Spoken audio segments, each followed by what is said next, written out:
Hi guys, welcome to मीमांसा excellent academy.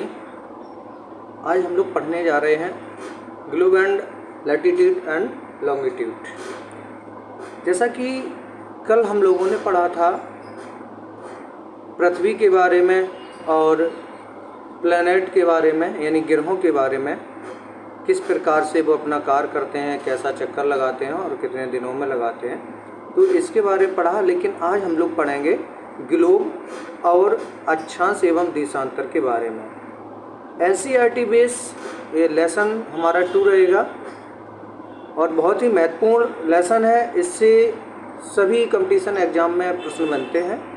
तो जैसा कि हम इस बुक के लेसन 2 के माध्यम से हम लोग अक्षांश एवं देशांतर के बारे में बहुत ही अच्छे से जानेंगे, तो हम लोग बहुत ही ध्यान से एक स्टोरी की तरह इसको पढ़ेंगे और एक एक पॉइंट को अच्छे से माइंड में डाल करके सावधानी से याद रखेंगे और इनको याद समझेंगे भी। तो चलते हैं अपने वीडियो की ओर और लेसन की ओर। सबसे पहले कि जैसा कि हम देख पा रहे हैं, ये हमारा ग्लोब है और ग्लोब के माध्यम से हम लोग समझते हैं कि जैसे प्रश्न बनता है कि पृथ्वी हमारी किस प्रकार की है, वो गोलाकार है या नहीं। तो आपको इसका आंसर बताना चाहेंगे कि पृथ्वी हमारी गोलाकार नहीं है। यह क्या है कि जो पृथ्वी होती है यह उत्तर एवं दक्षिणी जो ध्रुव होते हैं, यानी ऊपर की ओर हमारा उत्तरी और नीचे की ओर जो साउथ होता है, दक्षिणी ध्रुव होते हैं, यह चौड़ी तथा चपटी, यानी दोनों जगह चौड़ी तथा चपटी, तथा मध्य में इसका क्या जो हिस्सा होता है ये उभरी हुई होती है। कैसी होती है? उभरी हुई होती है। तो जो ग्लोब होता है, ग्लोब में जो पृथ्वी वास्तविक रूप से अगर देखा जाए तो एक लघु रूप में एक वास्तविक प्रतिरूप होता है। जैसा कि हम लोग देख पा रहे हैं इस चित्र में, जो ये हमारी पृथ्वी है और ये हमारा ग्लोब है। इसके माध्यम से हम लोग पृथ्वी के लैटिट्यूड, लॉन्गिट्यूड और पृथ्वी के बारे में जानेंगे।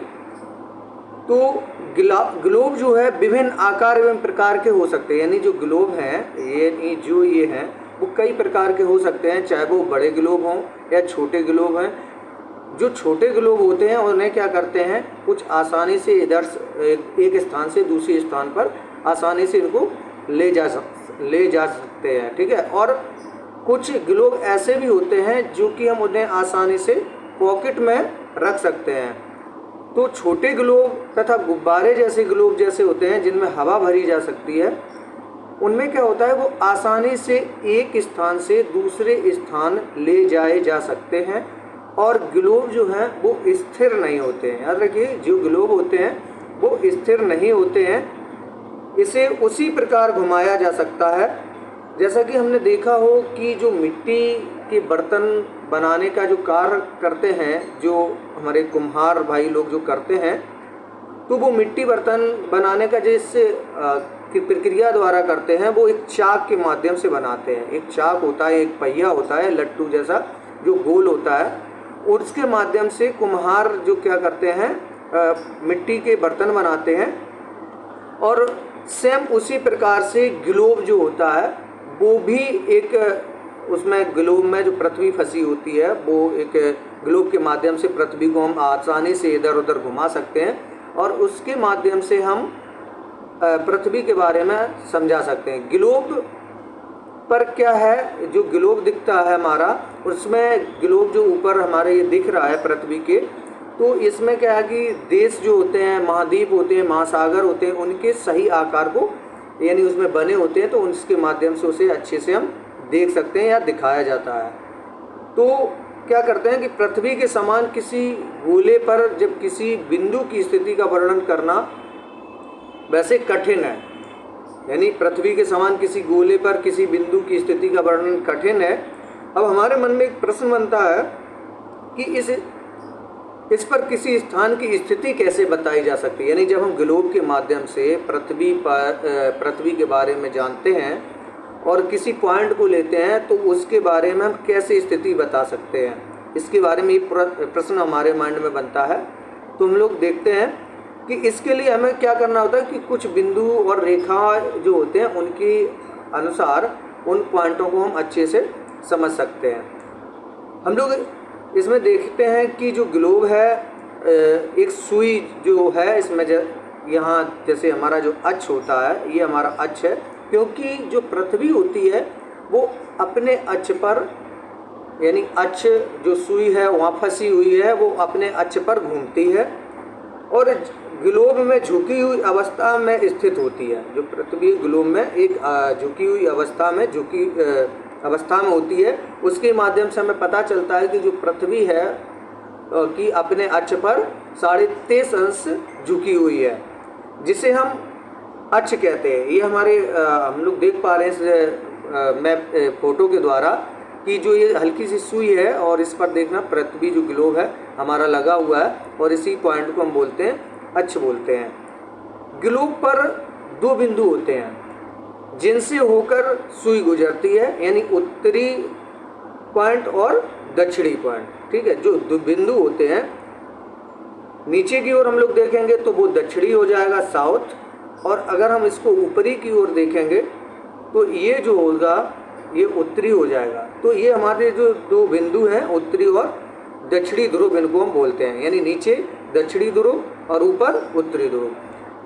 ग्लोब जो होता है इसके जो सुई के चारों ओर पृथ्वी की भांति, पृथ्वी हमारी किस दिशा से यानी डायरेक्शन इसका क्या रहता है, पृथ्वी हमारी जो है पश्चिम से पूर्व की ओर इसे जो घूमती है और इसे हम आसानी से जो ग्लोब के माध्यम से पश्चिम से पूर्व की ओर घुमाया जा सकता है। एक प्रश्न बनता है इसमें कि जो पृथ्वी की गति जो करती है घूमती है वो किस दिशा की ओर घूमती है।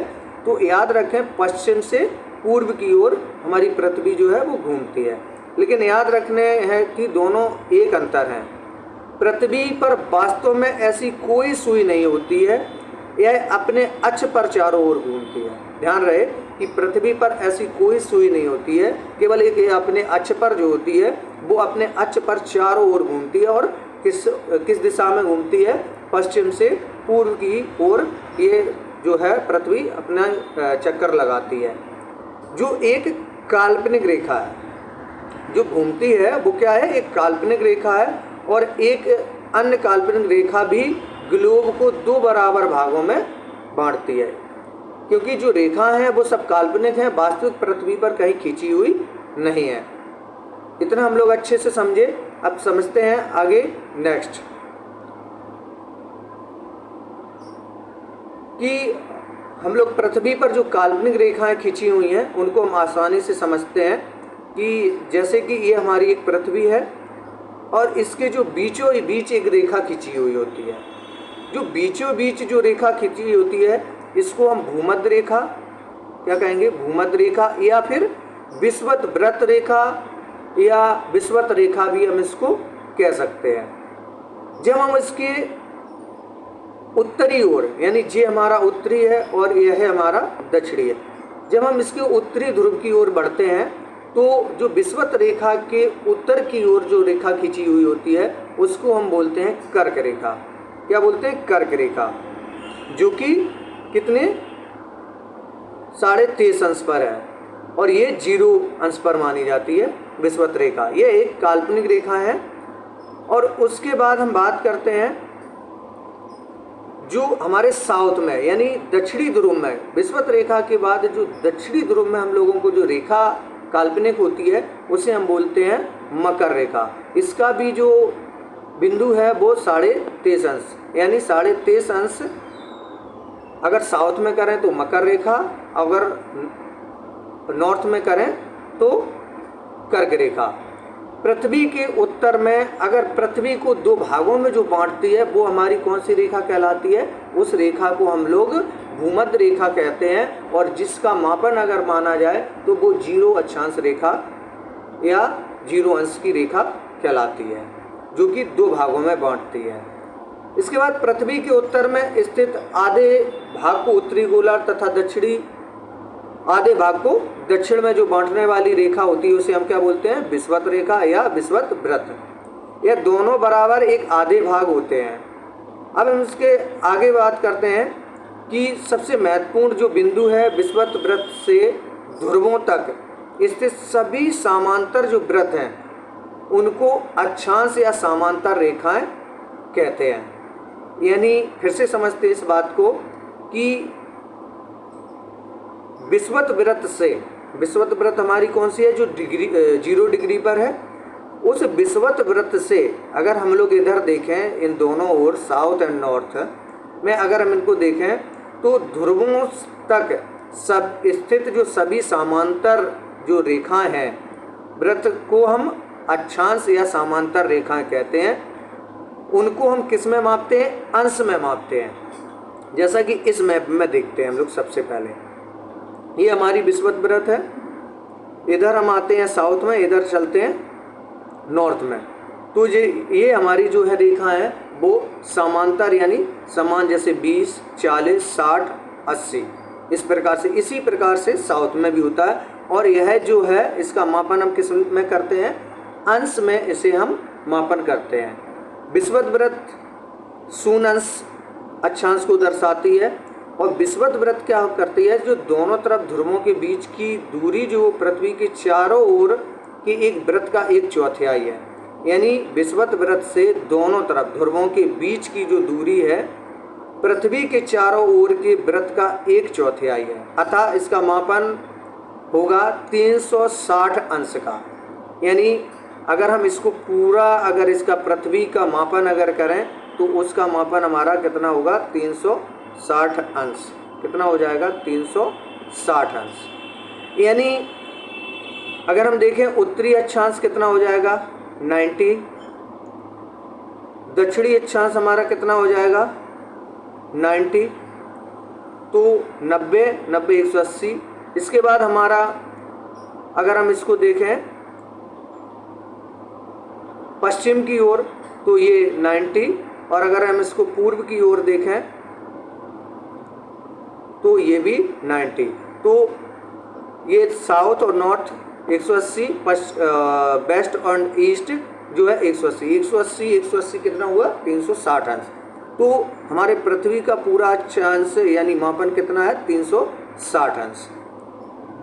क्योंकि ये एक बाटे 4 में भाग में बटी हुई है। किस प्रकार से, 1, 2 दिशा जितनी होती हैं वो उसी हिसाब से इसको 90 अंश में बांटा हुआ है।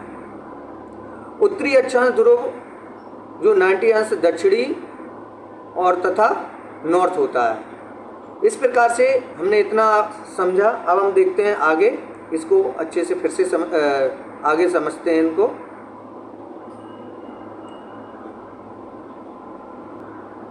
तो इस प्रकार से क्या है कि जो विषुवत रेखा से, यानी विषुवत रेखा से या विषुवत वृत्त से उत्तर की ओर जो रेखाएं होती हैं उनको हम लोग क्या करते हैं, उत्तरी अक्षांश कहते हैं। क्या कहते हैं, उत्तरी अक्षांश या उत्तरी समांतर रेखा के नाम से उन्हें जानते हैं। और जब जो रेखा विषुवत रेखा से दक्षिण की ओर है तो उन्हें हम दक्षिणी समांतर रेखाएं या दक्षिणी अक्षांश रेखाओं के नाम से जानते हैं।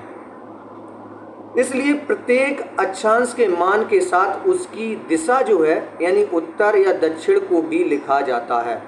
ठीक है, यानी जैसे उत्तर में चले तो उत्तरी अक्षांश, दक्षिण में चले तो दक्षिणी अक्षांश। अगर हम इसको एक एग्जाम्पल की तरह समझें कि महाराष्ट्र में चंद्रपुर जो है एवं ब्राज़ील दक्षिण अमेरिका में बेलो होरिजेंटो दोनों एक ही अक्षांश, यानी महाराष्ट्र में चंद्रपुर और एवं ब्राज़ील में दक्षिण अमेरिका में जो ब्राज़ील है उसमें बेलो होरिजेंटो जो नगर है दोनों एक ही अक्षांश यानी कितने पर, 20 अक्षांश पर स्थित है। लेकिन चंद्रपुर जो है वो विषुवत रेखा के 20 अंश उत्तर में है यानी उत्तरी अक्षांश में है इस ओर में। ठीक, और जो हॉरिजॉन्टल विषुवत वृत्त से क्या है वो दक्षिणी में है, वो मकर रेखा की ओर में। तो इस प्रकार से अंश दोनों के बराबर हैं लेकिन दिशा जो डायरेक्शन है दोनों के वो अलग है। अगर हम महाराष्ट्र की बात करें, महाराष्ट्र में जो 20 अंश चंद्रपुर का है वो हमारे उत्तरी अक्षांश में है, और हॉरिजॉन्टल जो विषुवत ब्राज़ील जो दक्षिण अमेरिका के माध्यम में पड़ता है वो 20 अंश किसमें, दक्षिणी में पड़ता है। इनको हम लोग ध्यान रखें कि प्रश्न बने कि ऐसे कौन से नगर या देश बनते हैं और या किस महाद्वीप में जो 20-20 डिग्री, तो महाराष्ट्र में और ब्राज़ील में। इस प्रकार हम लोग ध्यान रखें, लेकिन डायरेक्शन दोनों के अलग अलग हैं। अब हम लोग आगे चलते हैं कि जैसे जैसे हम विषुवत वृत्त से दूर होते जाते हैं अक्षांशों का आकार घटता जाता है। ध्यान रहे कि इनका जो जब से हम मतलब विषुवत रेखा से अगर हम ध्रुवों की ओर चलते हैं तो इनका अक्षांशीय आकार क्या है, थोड़ा घटता जाता है। ठीक है, इनको हम लोग ध्यान से समझेंगे। हम लोग पढ़ते हैं कि जो समांतर रेखा है, मैंने अभी जैसा आपको बताया, एक बार फिर पुनः रिपीट करता हूँ। इस फोटो के अनुसार देखते हैं जो आपको दिखाया जा रहा है, ये पृथ्वी है एक तरीके से, उसको हम देखते हैं कि जो विषुवत वृत्त है, मैंने बताया कि ये 0 अक्षांश पर है। उत्तरी ध्रुव की ओर जब चलते हैं तो उत्तरी ध्रुव हमारा कितना 90 डिग्री है, कितना 90 अक्षांश है, और दक्षिणी ध्रुव भी 90 डिग्री है। ये 4 महत्वपूर्ण अक्षांश समांतर रेखा। ऐसे ही पूर्व की ओर इसे भी हम 90 मानते हैं और पश्चिम को भी 90 मानते हैं। उत्तरी गोलार्ध में जो कर्क रेखा है, जब विषुवत रेखा की ओर, जैसे ये हमारी पृथ्वी है और ये हमारी विषुवत रेखा है, जब इसे हम उत्तरी गोलार्ध की बात करें तो यह कर्क रेखा कितने 23.5 अंश, 23 सही 1/2 उत्तरी बोलेंगे। क्या बोलेंगे इसको? उत्तरी अक्षांश। और जब हमारी मकर रेखा की बात करें तो ये भी 23 सही 1/2 अक्षांश, लेकिन इसे हम दक्षिणी अक्षांश की बात करेंगे। दूसरी बात करते हैं कि विषुवत वृत्त के 66 सही 1/2 उत्तर में और विषुवत रेखा के 66 सही 1/2 दक्षिणी ध्रुव, दोनों में क्या है कि यानी 23.5, फिर आगे बढ़ते हैं 66.5, दोनों में बराबर समांतर रेखाओं को देखने को मिलता है। पृथ्वी के, अब हम लोग एक पॉइंट बनता है हमारा, पृथ्वी के ताप कटबंध के बारे में समझते हैं हम लोग। पृथ्वी के ताप कटबंध, अब हम लोग ताप कटबंध के बारे में जानते हैं। जैसा कि अभी जैसे ये हमारा पृथ्वी है और ये बीच में हमारी विषुवत रेखा है, क्योंकि उत्तरी और दक्षिणी ध्रुव में मकर रेखा यानी कर्क रेखा और मकर रेखा, इनकी दोनों रेखाओं पर हमेशा साल में यानी वर्ष में एक बार जो है सूर्य सीधा चमकता है, यानी सिर के ठीक ऊपर होता है। इसलिए यहाँ पर क्या है, साल में एक बार यहाँ पर बहुत अधिक ऊष्मा मिलती है और गर्मी होती है, तो उसे हम क्या बोलते हैं? उष्णकटिबंधी बोलते हैं। ऐसी कर्क रेखा पर साल में एक बार और ऐसी मकर रेखा पर साल में एक बार जो सूर्य है वो सीधा चमकता है, एक सिर के ठीक ऊपर चमकता है। यहाँ पर तभी ऊष्मा अधिक रहती है और इसे हम, यहाँ गर्मी अधिक पड़ती है, इसे हम उष्णकटिबंध के नाम से जानते हैं। और बाकी जितने भी हैं, जैसे कि जब ध्रुवों की ओर इनकी तिरछी किरणें हो जाती हैं तो वहाँ पर अन्य, कहने का मतलब यह है कि कर्क और मकर रेखा को छोड़ करके बाकी अन्य किसी भी रेखा पर जो है इतनी गर्मी नहीं पड़ती है, वहाँ पर हल्की ठंडक रहती है और जो सूर्य जो है वो सिर के ऊपर नहीं आता, यानी सीधा नहीं चमकता है। जब ध्रुवों पर, अगर हम उत्तरी एवं दक्षिणी ध्रुव पर क्या करते हैं, जब इनकी तिरछी रेखाएं पड़ती हैं तो वहाँ पर क्या है, जब ऊष्मा कम पहुँचती है और वहाँ पर गर्मी नहीं होती है तो उस कटबंध को हम लोग किस नाम से जानते हैं? उस कटबंध को हम लोग शीतोष्ण कटबंध के नाम से जानते हैं। शीतोष्ण का मतलब जहाँ शीत होता है उसे हम शीत कटबंध या शीतोष्ण, और जहाँ गर्मी अधिक होती है उसे हम लोग उष्ण कटबंध के नाम से जानते हैं। अब हम लोग देखते हैं आगे,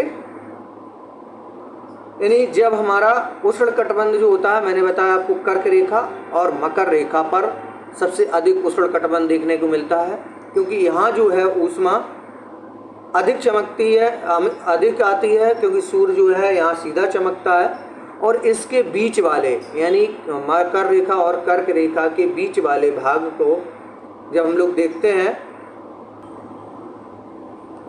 एक हम लोग दृश्य के अनुसार देख लें इसमें, जैसे ये हमारी विषुवत रेखा, कर्क रेखा, मकर रेखा, और ये हमारा ध्रुव है। ये हमारे ध्रुवीय क्षेत्र हैं और ये हमारी बीच की रेखाएं हैं ये। तो ध्रुव और कर्क रेखा के बीच, मकर रेखा और ध्रुव के बीच यानी साउथ और नॉर्थ, इनके बीच में जो तापमान रहता है वो शीतोष्ण रहता है, यानी ना ज़्यादा ठंडा और ना ज़्यादा गर्म।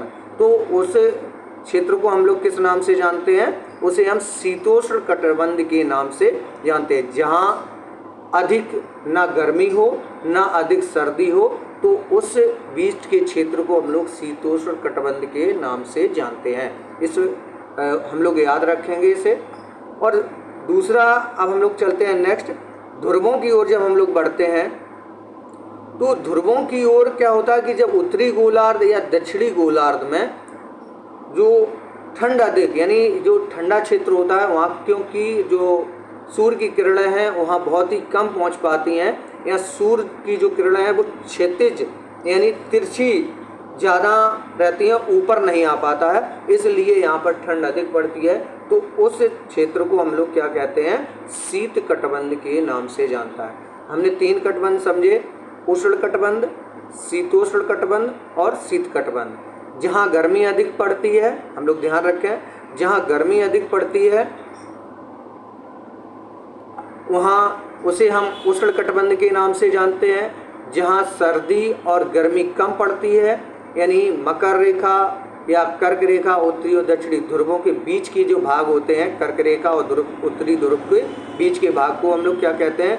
शीतोष्ण कटिबंध कहते हैं। एक सरल भाषा में समझते हैं कि जहाँ सर्दी और गर्मी कम हो तो वहाँ क्या हो जाएगा? शीतोष्ण कटिबंध हो जाएगा। और जहाँ ध्रुवों पर सबसे अधिक ठंड पड़ती है, अगर ध्रुवीय एरिया की बात की जाए, क्षेत्र की बात की जाए, तो उसे हम शीत कटिबंध के नाम से जानते हैं। अब हम लोग देखते हैं कि देशांतर क्या होता है। हम लोग देशांतर के बारे में समझेंगे। देशांतर क्या है कि किसी स्थान की स्थिति को बताने के लिए उस स्थान के अक्षांश के अतिरिक्त कुछ और जानकारियों की आवश्यकता भी होती है। प्रशांत महासागर में स्थित जैसे टोंगा द्वीप एवं हिंद महासागर में स्थित मॉरिशस द्वीप, यानी अगर हम प्रशांत महासागर में बात करें तो वहाँ पर एक टोंगा द्वीप स्थित है, और हिंद महासागर की अगर बात करें तो वहाँ पर एक मॉरिशस द्वीप है। एक ही अक्षांश यानी कितना अक्षांश है? 20 डिग्री दक्षिणी पर स्थित है। उनकी सही स्थिति जानने के लिए हमें क्या करना पड़ता है कि उत्तर ध्रुव और दक्षिण ध्रुव से जो जोड़ने वाली जो रेखा या पूर्व या पश्चिम की ओर इन स्थानों की दूरी कितनी है, इनके बारे में हम लोग जानते हैं। तो इनके संदर्भ, इनके जो बीच की रेखाएं खींची हुई होती हैं, जैसे अभी हम समझाएंगे आपको, तो उनके बारे में हम लोग समझेंगे कि ये जो हमें रेखाएं देखने, जैसा कि जब ग्लोब में इस प्रकार, ये हमारी पृथ्वी है, तो ध्यान रहे कि जो इस प्रकार की जो रेखाएं होती हैं, इस प्रकार की खड़ी रेखाएं जो होती हैं, यानी उत्तर से दक्षिण की ओर जो रेखाएं होती हैं, उन्हें हम बोलते हैं देशांतर रेखाएं। क्या बोलते हैं? देशांतर बोलते हैं। इनको हम लोग याद रखें। और जो लेटी हुई रेखाएं होती हैं, क्षैतिज रेखाएं होती हैं, उनको हम लोग बोलते हैं अक्षांश रेखाएं। क्या बोलते हैं? अक्षांश रेखाएं। अब हम लोग सबसे पहले समझते हैं देशांतर रेखाओं के बारे में। चलते हैं देशांतर रेखाओं के बारे में समझ लेते हैं। इसका एक महत्वपूर्ण जो पॉइंट है, हम लोग उसको देख लेते हैं कि जो देशांतर रेखाएं उत्तर से दक्षिण की ओर जो रेखाएं जोड़ती हैं, उत्तर से ध्रुव से यानी उत्तरी ध्रुव से और दक्षिणी ध्रुव, इनको हम लोग देशांतर यामोत्तर रेखाएं भी के नाम से भी जानते हैं। इस फैक्ट को हम लोग महत्वपूर्ण याद रखेंगे। आगे हम लोग देखते हैं जो उनके बीच जो देशांतरों के बीच में, यानी हम लोग इनके माध्यम से देखते हैं कि ये जो रेखा हैं वो हमारी अक्षांश रेखाएं कहलाती हैं, और ये जो रेखाएं हैं वो देशांतर रेखाएं कहलाती हैं। इनके जो बीच की जो दूरी को देशांतरों के अंशों को मापा जाता है। अंशों में यानी इनको मापा जाता है। जो देशांतर की जो दूरी वगैरह होती है इनको हम अंश में मापते हैं। प्रत्येक अंश को मिनट में तथा मिनट को सेकंड में विभाजित किया जाता है। यानी प्रत्येक जो अंश होता है उनको हम मिनट में तथा मिनट को सेकंड में विभाजित किया जाता है। ये अर्धवृत्त तथा उनके बीच की जो दूरी है वो ध्रुवों की तरफ बढ़ने पर घटती जाती है। याद रखें कि जो यानी देशांतर रेखा है इनको जो बीच में है ये उभरी हुई होती हैं। इनका जो वृत्त अगर देखें तो दूर फैला हुआ होता है और ये उत्तरी और दक्षिणी जैसे ही ध्रुवों की ओर बढ़ती हैं तो इनकी क्या होती है, दूरी जो है वो कम होती जाती है और धीरे धीरे जब इनकी ध्रुवों की ओर बढ़ने पर घटती जाती है तो एवं ध्रुवों पर क्या होता है, लास्ट में जा कर के ये शून्य अंश हो जाती हैं। कैसी हो जाती हैं? शून्य अंश हो जाती हैं। और जहाँ पर यह सभी जो देशांतर रेखाएं हैं आपस में जब शून्य अंश हो जाती हैं तो उन्हीं को हम किस नाम से जानते हैं? एक यामोत्तर के नाम से जानते हैं, जो कि आपस में मिल जाती हैं। जैसे कि यहाँ पर जो मिली हुई हैं इन्हें हम यामोत्तर के नाम से जानते हैं। अक्षांश क्या है? ये समांतर इनको मान सकते हैं। तो अक्षांश रेखाओं से भिन्न जो सभी देशांतरी यामोत्तर की लंबाई समान होती है। यानी जो अक्षांश रेखाएं से जो भिन्न जो देशांतर रेखाएं होती हैं तो इनका क्या, जो देशांतरी जो यामोत्तर की लंबाई कैसी होती है? समान होती है। इसलिए इन्हें सिर्फ मुख्य संख्याओं में व्यक्त करना कठिन था। तभी क्या हुआ कि जो सभी देश जो हैं, देशों ने एक निश्चय किया कि इसका क्या कैसे करना चाहिए। तो सभी देशों ने एक मिल करके एक निश्चय किया जो ग्रीनिच विच है, यानी जो ग्रीनविच है जहाँ ब्रिटिश राजकीय वेधशाला स्थित है, उससे गुजरने वाली यामोत्तर से पूर्व और पश्चिम की ओर गिनती शुरू की जाए। यानी जब सभी देशों ने एक निश्चित करके यहाँ एक निश्चित किया कि इसका कहाँ से मूल्यांकन किया जाए तो ग्रीनविच से, यानी ब्रिटिश राजकीय वेधशाला जो स्थित है ग्रीनविच में जहाँ, तो उससे गुजरने वाली जो यामोत्तर से पूर्व और पश्चिम की ओर गिनती शुरू की जाए।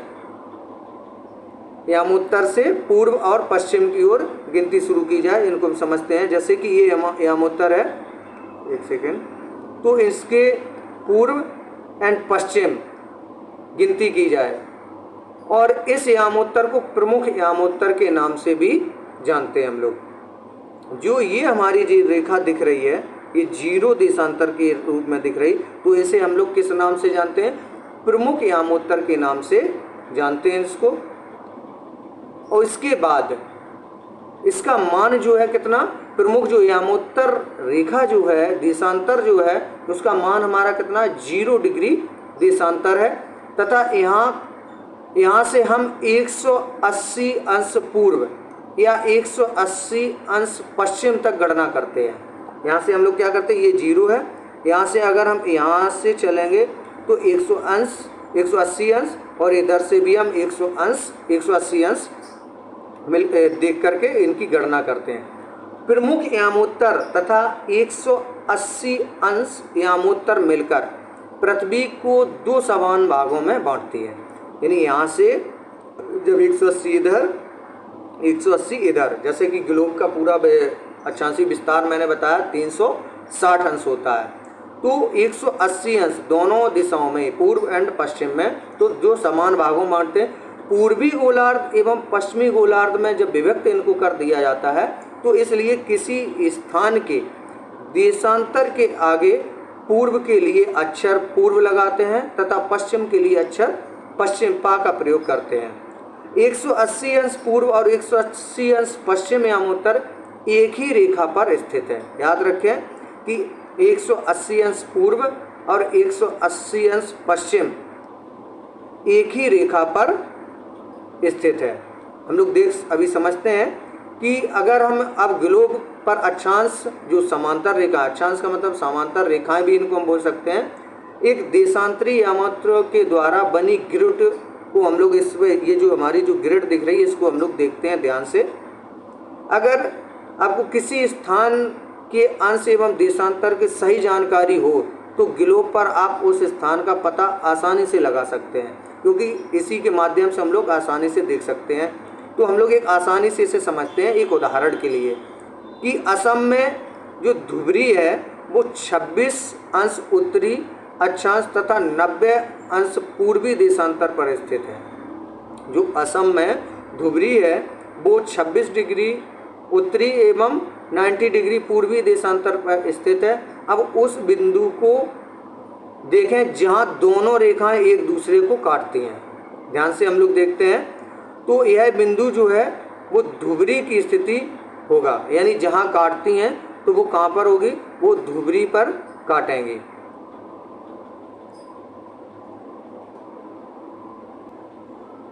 अब हम लोग समझते हैं समय कैसे निश्चित किया जाता है। तो समय को जानने के लिए हमें क्या करना होता है, तो उसको हम लोग ध्यान से समझते हैं कि समय कैसे देखा जाता। जैसा कि मैंने अभी आपको पहले बता चुके हैं कि जो पृथ्वी है पश्चिम से पूर्व की ओर चक्कर लगाती है, अतः जो ग्रीनिच के पूर्व में है उनका समय क्या होता है, ग्रीनिच से आगे समय होता है, और जो पश्चिम में है उनका समय पीछे होगा। जैसा कि एक आपको मैप के अनुसार दिखा देते हैं। जैसे कि ये हमारा ग्रीनिच है, ये हमारी लाइन है, देखना ऐसे ये ग्रीनिच है।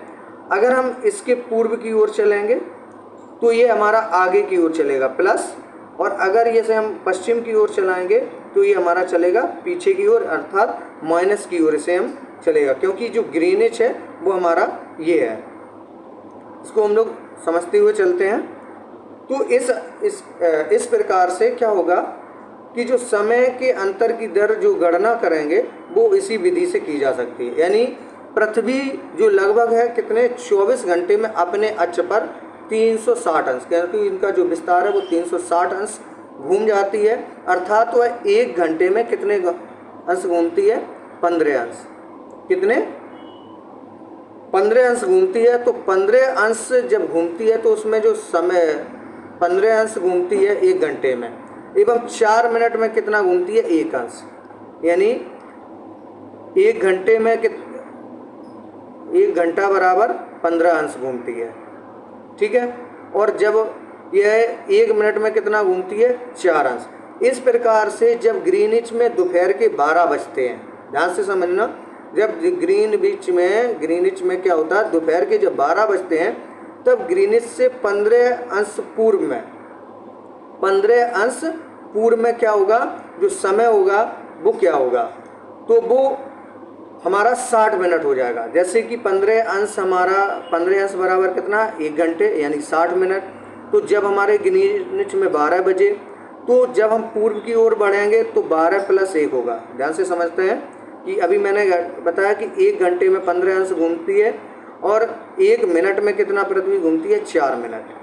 तो इससे हमें समय का एक हम निश्चित कर लेते हैं, और इसी से हम लोग समय का निश्चित करते हैं।